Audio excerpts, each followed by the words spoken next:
I might. I don't remember. Yeah, I think. Yeah, we did that. Oh, yeah, we did these. Okay.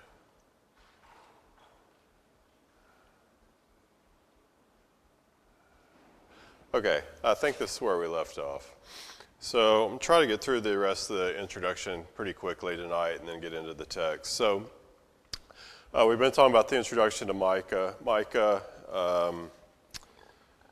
so as you kind of remember the prophets and the order they come in, we talked about Hosea and Amos already. They occurred in around 750-ish, 750, 760 for Amos. Hosea is a little later, kind of the 750 to 725, 730, somewhere in there.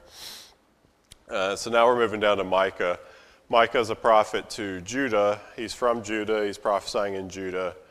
And he's going to kind of be in the latter half of the 700s and possibly into the early 600s BC. He's a contemporary of Hosea and Isaiah. Really, Isaiah is more important than Hosea for this purpose. So he's going to be prophesying in Judah at a similar time to Isaiah. Maybe they probably overlapped a little bit, and then he probably carried on a little bit later than Isaiah. So we've been in the process of talking about what's happening in Judah and Israel at this time, why God would need to send prophets to them. And so we'll try to wrap this up pretty quickly tonight and get into the text. So I think I pointed this out last week. So the things that were happening in Israel that led to their destruction are the same things that are happening in Judah. It's just that Judah is trailing behind Israel. So all the same stuff happened in Israel earlier, and then it happens in Judah a little bit later on. But the same sins that we saw that Hosea and Amos were prophesying about, we're going to see the same things being prophesied to Judah about. So in a sense, history is sort of repeating itself. Okay, so that's the end of the background stuff. So just a couple words about a few other things, and I won't belabor this stuff too much. So the actual Hebrew text that it comes from, the earliest text is from the Dead Sea Scrolls, which is pretty much the case for all the Old Testament. The entirety of Micah is not in the Dead Sea Scrolls. They're just parts of it are in there, but it just means that the scroll probably got fragmented or whatever.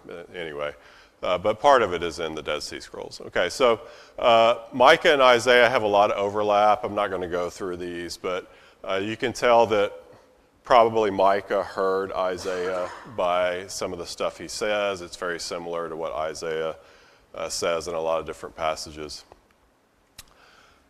In our Bible, it's the sixth minor prophet. It's the same in the Jewish Bible. In the Greek Bible, which would be like in the Eastern Orthodox churches, it's in the third position. Doesn't really make a big difference. So as an author, Micah doesn't really talk about politics or international affairs. So Isaiah talks a lot about that.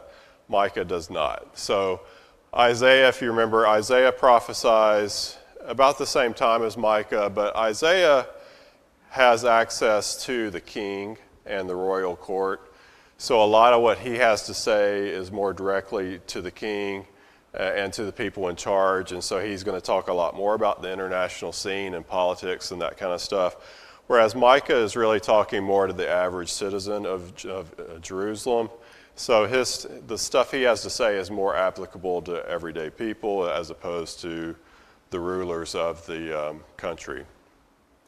He's more of an ethical and religious teacher, and he talks about the main problems in Judah being a false sense of religious security that the people had developed, where the people just assumed that God would take care of them regardless of what their behavior was like. And he does quote a lot of stuff from other Old Testament books, or at least borrows ideas from a lot of other books. His theology, he presents the threatened enemy invasion as a punishment from God instead of representing God's instead of it representing it as a weakness of God. So in ancient Near Eastern thought, if you were defeated by another country, it meant that your God was weaker than the God of the other country, and that's the way they thought about things. He kind of flips that and it says that the reason they're going to get punished is not because God is weak, it's because of their sin, okay? So it's not that God is not strong enough to defeat these other pagan gods. It's that God is letting it happen to them because of their disobedience. So the problem with that is that innocent people will suffer in the process, okay? So anytime you have any kind of war or whatever, guilty people will be punished, but innocent people will be punished too. And so that's what's going to happen in this situation when Assyria comes in. The people that deserve to be punished will be punished, but the innocent people will get caught up in the mix with it as well. So Micah speaks about the country as a collective a lot, meaning that everybody's going to suffer, not just the guilty, but the innocent. And so the suffering is a result of poor leadership. Okay, so that's something that we maybe need to consider ourselves for our country. If our country was to ever suffer because God wanted us to suffer, we're all going to go down and suffer together, whether or not we're innocent or not. So that might behoove us to go out and convert people and bring people to Christ, because if the country goes down, we're all going to go down. Just like the economic situation gets bad, we all suffer from the economic situation. But if the country got invaded and it went down, we would all go down. So Micah talks about the country as a collective group, not just the guilty party and the innocent party, but the entirety is going to suffer together. He's going to stress justice and mercy, this word hesed that we keep talking about over and over, that the different prophets talk about. He's going to talk about that. God's anger and punishment, however, will be temporary.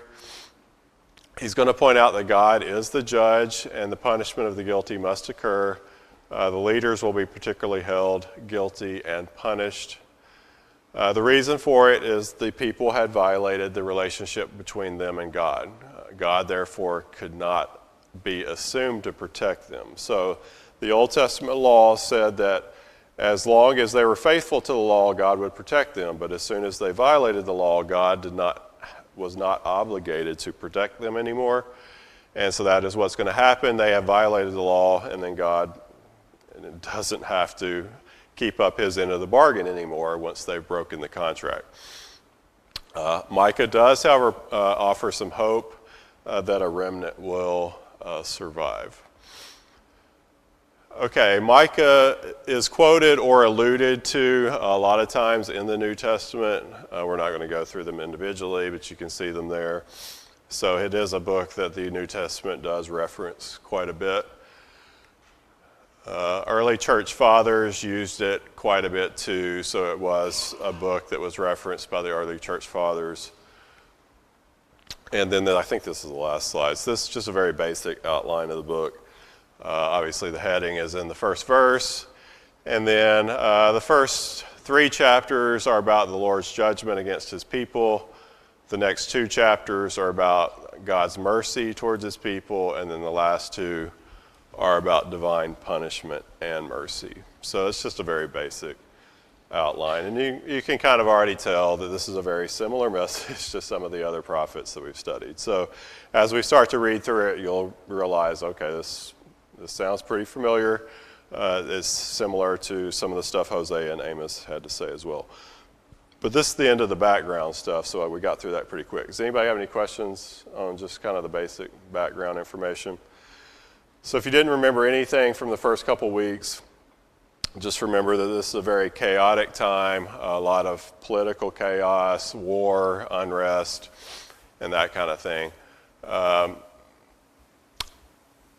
I'm going to go back through a bunch of slides real fast just to get to a map so that I can show you something when we get into the text. So you might not want to look at the screen for a second if it's going to bother you when I do this. I got in trouble when I got home last week for moving the cursor around too much. I was accused of giving people seizures. So let me go think that one. Let's see. I think I want.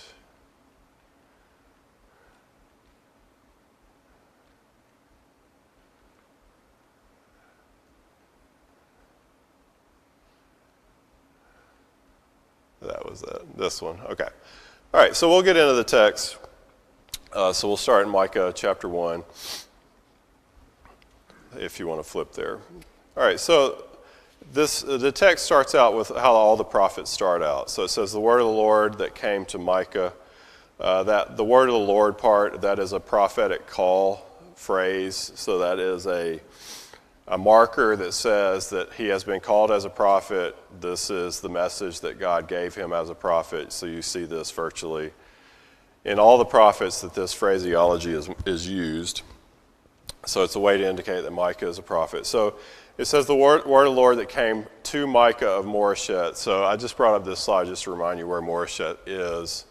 So Moresheth is kind of in the middle there of my cursor, or the circle, I should say.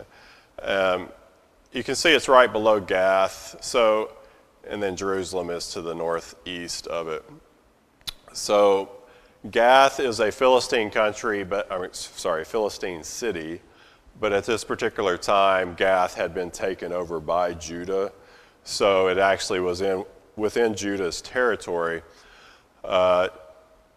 But this is where Micah is from. So he's from this city, but he's probably in Jerusalem when he's giving his messages. So he's probably not living in Moresheth Gath at this point. It's just his hometown. But in chapter 1, he's going to list a bunch of cities, a lot of which we don't know where they're at.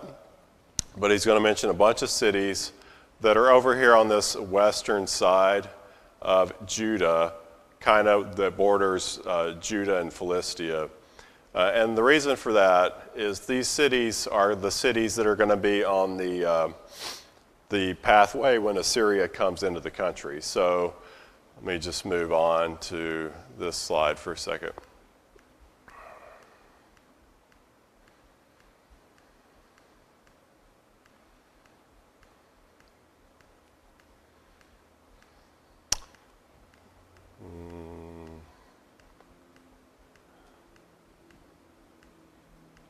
There we go. So when Assyria comes in to invade, they're going to come from the north down the coast, and then they're going to hit Libnah and Lachish and turn up and go north from there, northeast. So all these cities that we're going to talk about in chapter 1, they're all going to be pretty close to Lachish. Moresheth Gath is within a few miles of Lachish. Lachish is the big fortified city that existed there. It's kind of a hub for protection in that area. And so all these cities that he's going to talk about are on this trail that Assyria would take to invade the country. So all these cities are going to be in that pathway. And we'll start seeing these kind of at the end of chapter 1. Okay, so verse 1, the word of the Lord that came to Micah of Moresheth in the days of, and then he mentions the three kings that he prophesied during their reign, Jotham, Ahaz, and Hezekiah, so which he saw concerning Samaria and Jerusalem. So he never actually says he's a prophet, but the Hebrew word for saw there, it says which he saw concerning Samaria and Jerusalem. That is the verb from which you get the noun seer. So what he's saying when he says he saw something, it means he saw a vision, okay? And so only prophets or seers would have visions from God like that. And so even though the word prophet isn't used, it means the same thing, okay? So he is a prophet based on what he says there in that verse. So he gets visions about both Samaria and Jerusalem. So remember, part of his prophecies are going to occur before Israel falls, and part of them are going to occur after Israel falls. So some of the visions he has are actually about Israel, but most of them are going to be about Judah, okay? But that's why he lists both countries. So Samaria is the capital city of Israel, and Jerusalem is the capital city of Judah. Now, he's going to briefly mention Samaria in chapter 1 for just like 2 verses. And those are the only 2 verses that you can be certain in the whole book actually apply to Israel. So the vast majority of the book is against Judah, but a very small part of it is against Israel, okay? Okay, but it is, so some of it is about for both countries. All right, so verse 2 through 4, I think it is a courtroom scene. We've seen the prophets use this type of description multiple times. And what's going to happen is basically God is summoning the people to a courtroom where God is both he plays multiple roles here. He's going to be the one who issues the summons to appear in court. He's going to be the accuser. He's going to be the jury, and he's going to be the judge, okay? So God's going to play all the roles, and he's going to basically indict his people on their sins. So when you look at verse 2, it says, "Hear, all you people." The word "hear" doesn't literally just mean hear something. It's basically a summons of you need to come appear before me because I have a charge to issue against you in a legal situation. So it says, "Hear, all you peoples, listen, O earth, and all that is in it." In other words, the earth is going to be called as a witness to what the people have done. And then it says, "Let the Lord God be a witness against you." So God is the one who is summoning them. He is a witness. And then we're going to see in a second that he is also going to be the jury and the judge for what's happening. So the next line, it says, "The Lord from his holy temple is the one summoning them," and he has an accusation against them. All right, so verse 3, "For behold, the Lord is coming out of his place. He will come down and tread on the high places of the earth." The high places there are not the places where they would go worship false gods. What he's talking about is mountains, which you'll see in the next line, I think it is. So he basically is saying is God is going to come down from heaven, figuratively speaking, and judge them. Anytime God has to leave heaven to come down to deal with the humans, that usually means something bad's about to happen, okay? So God is angry enough that he's going to figuratively step out of heaven and deal with the situation. All right, so verse 4, "What happens when God appears before the earth? Even though it's his creation, the earth cannot stand up against his mighty presence or his greatness." So the earth is technically innocent here. They haven't done anything wrong. They're basically, it's a witness. But what happens when even the witness sees God in all his glory? Well, this is what's going to happen. So verse 4, "The mountains will melt under him, and the valleys will split like wax before the fire, like waters poured down a steep place." So if God were to leave heaven and come down to earth, the earth could not bear his presence because of his greatness, okay? So you've got this scene where God is stepping out of heaven to come down to earth to deal with his people. If the innocent witness cannot withstand the greatness of God, what's going to happen when the guilty party has to stand before God? Okay, they're in big trouble. So you can start to see that in the next verse. All right, so verse 5, "All of this is for the transgression of Jacob." So everything that's about to happen is because of their sins. All right, so the word for transgression there is the strongest word in Hebrew for sin. The next line, the literal word sin in the next line is a little bit lesser, but they are 2 different words and they have a little bit different weight to them, but it doesn't make a big difference here. So all this is for the transgression of Jacob and for the sins of the house of Israel. This is the way he's wording it. It's a little confusing. I'll just keep it simple and say for now he's actually talking to both countries and not make it more complex than that. So he's talking to both Israel and Judah. So he says, "For the transgression of Jacob and for the sins of the house of Israel." What is the transgression of Jacob? Is it not Samaria? So in other words, what is Israel's problem? Well, the problem is what's going on in the capital city. And then he says, and what are the high places of Judah? Are they not Jerusalem? So what is he saying by all this? He's saying that the sins of both Israel and Judah started in the capital city, okay? So the main problem started there. So what exists in the capital city? The kings, right? So the problems start with the leadership. You have bad leadership, and from there that trickles down, okay? So the sins start in the capital city, but from there they're going to leak out to the rest of the country and pollute the whole country, okay? It's like a cancer that starts in one place and then it spreads to the rest of the body, okay? So the issue is with the leadership in the capital cities. So if you remember back from the introduction, he's prophesying during 3 kings, Jotham, Ahaz, and Hezekiah. We don't know when he's saying this particular thing, but if you just go back and look at Ahaz, who is the second of the 3 Judean kings, what are some of the horrible things that he did? Well, he sacrificed on the high places, so he's the king of Judah. So if you notice, when he talks about Judah, he says, what are the high places of Judah? Well, Ahaz is the one who brought a lot of that back in to Judah, okay? So he reinstalled the high places. He made molten images for Baal. He brought Molech worship into Judah. He set up a false altar in the temple. He sacrificed his own son. He made altars throughout Jerusalem to false gods. And he reinstituted the high places in both Jerusalem and other cities in Judah. Okay, so what happens when you get bad leadership? It drags everybody down, okay? So it's going to permeate from wherever they are out to all the other areas that they control. So when you look at our country, why are we in the situation we're in?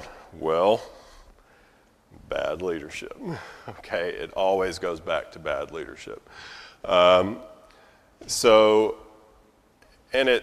sad thing about the situation in our country, when you can point to, well, the king is bad, the princes are bad, the royal advisors are bad, but also the priests are bad, and they're not leading the people appropriately. But when you look at our society, who do people really look up to and let them influence them? It's a bad sign when people look to entertainers to determine wisdom. And that's really where we are in our society, okay? Do we really look to our politicians for how to live? Does the average person even look to religious individuals for how to live? Or do they scroll TikTok and that's what they determine to be wisdom? Okay. So we have gone so far in the wrong direction in our country that we look to the wrong people for wisdom, okay? And so once you've gone to that point, I'm not sure how you turn it back around, because how do you convince somebody that looking at TikTok is not the right place to look for wisdom and how to live your life, okay? It might be entertaining, but it's not going to teach you anything about how to live your life. So you could actually argue in our culture that the entertainment industry is what influences our morality. Sadly, okay, that's actually where we've gotten to. So what he's hitting at in verse 5 for these 2 countries is that the problems have started in the capital city and spread. Now, when you look at our country, where do the problems start? Do they start in middle of nowhere Kentucky, or do they start in the big cities and then they trickle out from there, okay? Usually they start, we always refer to them as the 2 coasts, and then it goes to the center from there. And so the same idea applies for us today in our country. Usually the problems start in the bigger metropolitan areas, and from there it kind of trickles into the more rural areas. Okay, Moving on to verse 6, it says, "Therefore I will make Samaria a heap of ruins in the field." So 6 and 7 are really the two verses where he focuses in on Samaria, that you can say for sure he's talking about Samaria. The rest of the book, he may just be talking about Judah. But for these two verses, he's talking about Samaria. So he says, "I will make Samaria a heap of ruins in the field." What does that mean? When a country would come in and destroy or take over another country, if they wanted to destroy it, they would destroy the city and then stack the blocks into a heap in the field. And that would be a sign that they have destroyed them and taken them over. Now, did this actually happen to Samaria? And the answer is figuratively yes, literally no. Okay, so when Assyria came in and sieged them and took them in 721, 722, they did not actually destroy the city. Okay, now they took it over, and Samaria became the capital city of their province that they had took over, but they didn't actually destroy the city. So what happens to the city over time? It's an Assyrian province, the capital of an Assyrian province, and then when Persia takes over, it's a capital for that province, for Persia. And then as you go down through time, Alexander the Great comes in, takes it over, makes it into a Greek city. And then as you go down through time, when you have the Jewish revolt against Rome, John Hyrcanus actually does destroy the city. That's in around 150 BC. But Herod the Great rebuilds the city, okay? And so by the time you get to New Testament times, even though it's not mentioned in the New Testament, I don't think, but when you get to the New Testament, the name of the city has changed. It's no longer called Samaria. It's called Sebaste, okay? Why Sebaste? Herod the Great rebuilt the city in around maybe 40 BC, something like that, and he named it Sebaste, which is the Greek word for Augustus, okay? And so he named it after his friend Augustus Caesar. So the name has a Greek name after the Caesar, so it shows kind of the Greek pagan influence on the city, and so it goes with that name, all through New Testament times.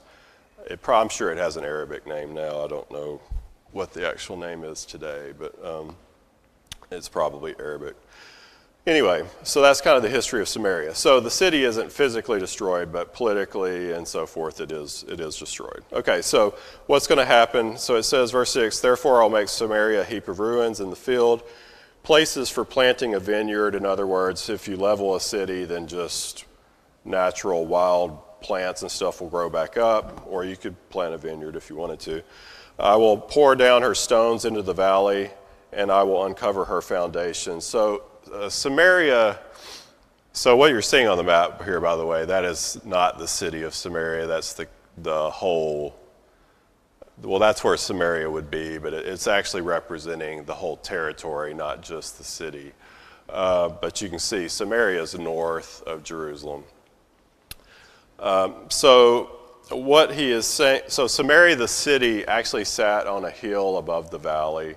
So he's using this imagery to say, okay, Assyria is going to come in, they're going to take all the buildings and so forth, tear them down, the stones will fall down the hill into the valley below, and all you'll have left is basically overgrowth and that kind of thing. So it's a picture of total destruction.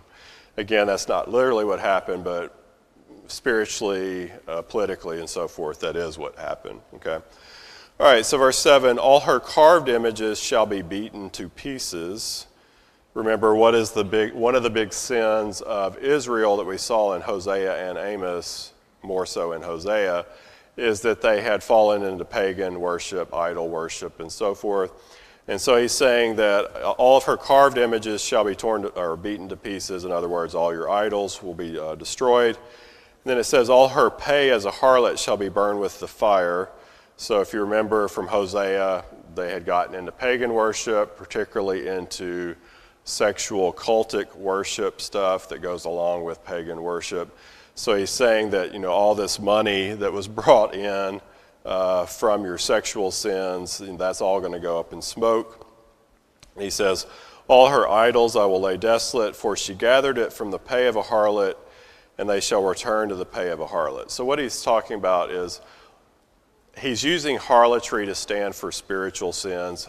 Part of it was literal harlotry, but the bigger issue was spiritual harlotry, okay? So they had violated the covenant with God. They had turned to pagan idols and so forth.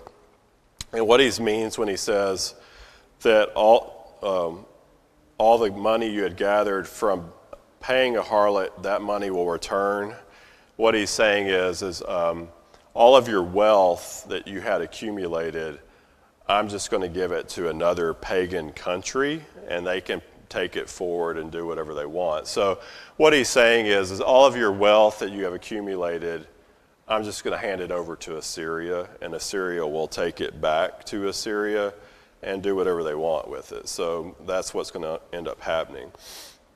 All right, verse 8, it says, therefore I will wail and howl. I will go stripped and naked. I will make a wailing like jackals and a mourning like the ostriches. So this is Micah speaking about how it's basically starting a lament or a funeral dirge that sometimes prophets will use as a way of saying, you're terrible, your country's about to die, and I am kind of weeping over it as if you're at a funeral, basically. Okay, so he's saying that in a sense of mourning for his country and his people, that he will wail and howl, he will go stripped and naked. Going stripped and naked is something you would do when you mourn.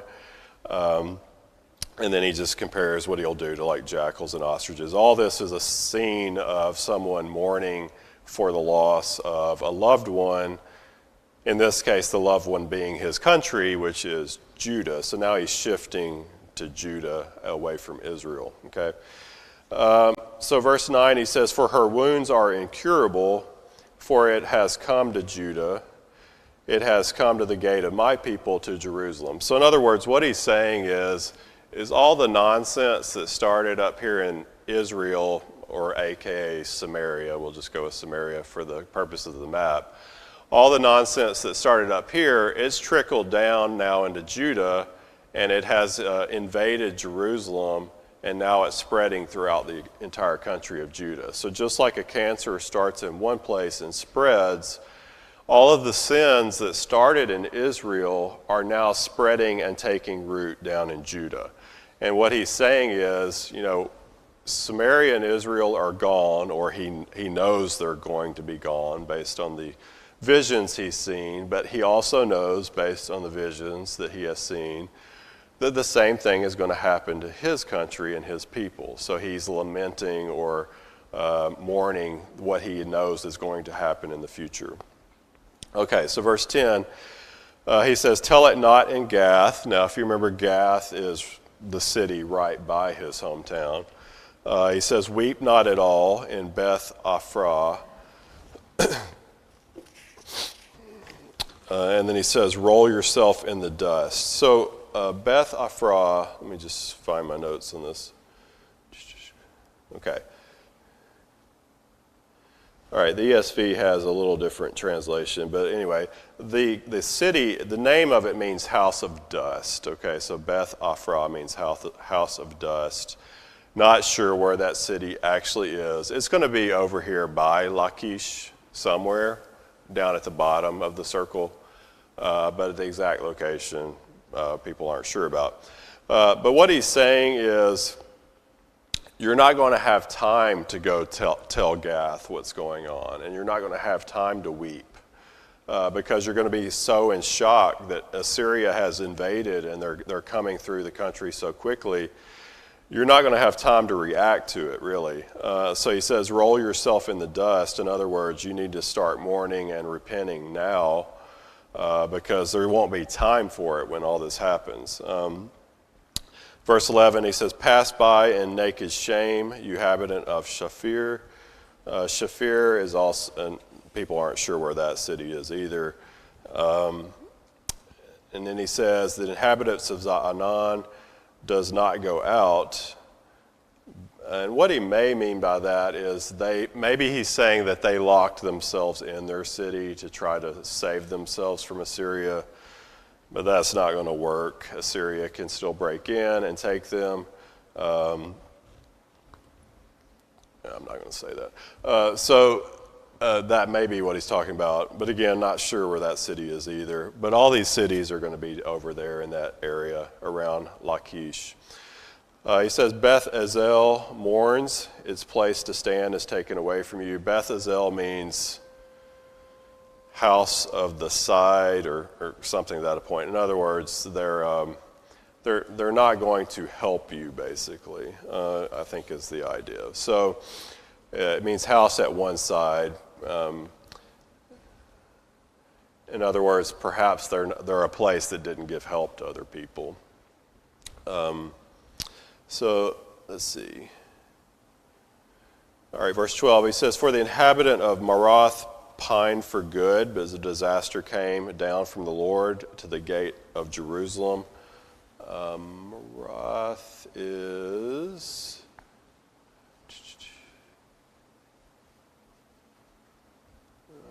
there we go.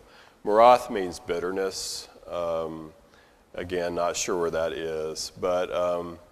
they were expecting hopefully something good to come, and nothing good came. Verse 13 says, O inhabitant of Lachish, which Lachish is the main city over here. Okay, Lachish is the big fortress city. So he says, O inhabitant of Lachish, harness the chariot to the swift steeds. She was the beginning of sin to the daughter of Zion, for the transgressions of Israel were found in you. And what he's probably talking about, Lachish is a big fortified city, but what had happened is when you go back and you read Deuteronomy, God specifically told them, when you're king, don't accumulate a lot of horses or war materials. And he specifically says, don't get horses from Egypt, okay? But what they think historically happened is they fortified Lachish with horses that they got from Egypt, okay? And so why would you have horses in Lachish with chariots? Well, one, it's for protection, but two, you can see it's on the route to Jerusalem. So if a situation ever occurred in Jerusalem where they needed aid, you would have these chariots and horses down in Lachish that could reach Jerusalem very quickly. And so in their mind, they think they're protecting Jerusalem by stockading this city with a bunch of horses and chariots, but this is the exact opposite of what God told them to do. They're supposed to rely on God. Instead, they're relying on their military might, which is kind of laughable because they never were really that strong, particularly compared to Assyria. So if you notice in verse 13, he says, midway through, he says, she was the beginning of the sin to the daughter of Zion. So in other words, your sins started way back when you started making these kind of plans. You weren't abiding by what I said. You were doing your own thing. You were doing human wisdom, stockpiling protection and so forth, when in reality none of that's going to save you. Only God would have saved them, but they didn't do what God said.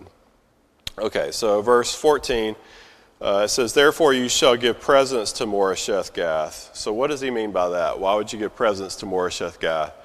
What he's talking about, this is the kind of present you would give a wife at the wedding ceremony, okay? So more so in that culture than in our culture, but when a woman marries into a family in that culture, she became part of the husband's family. So you would give them basically parting gifts because she's not really part of your family anymore. And what he's saying is, okay, you should give presents to Moresheth Gath because Moresheth Gath is not going to be part of Judah anymore. She is going to become part of the bride of Assyria. Okay, Assyria is going to come in and take it over. So you may as well just give your parting gestures to her now. She's going to be gone.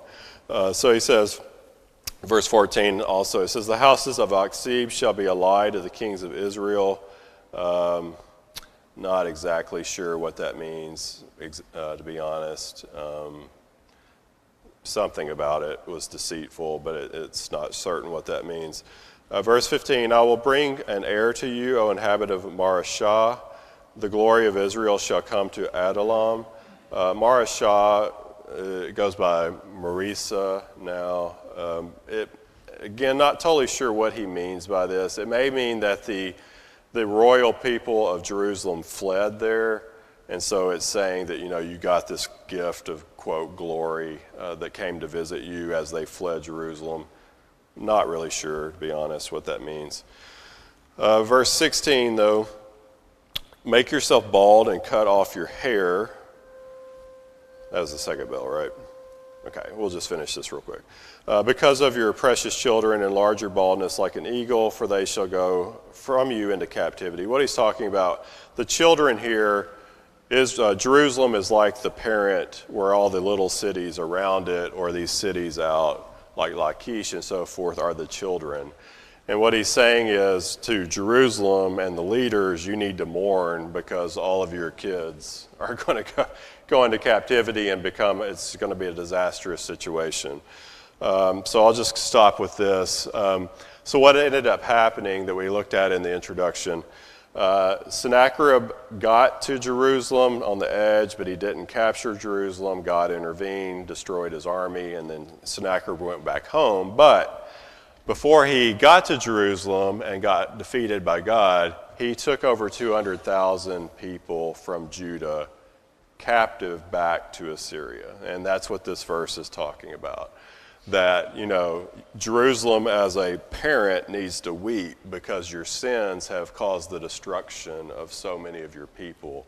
And that's exactly what happened. Sennacherib took a large proportion of the population of Judah into captivity at this time. Does anybody have any questions? All right, we'll see you next week.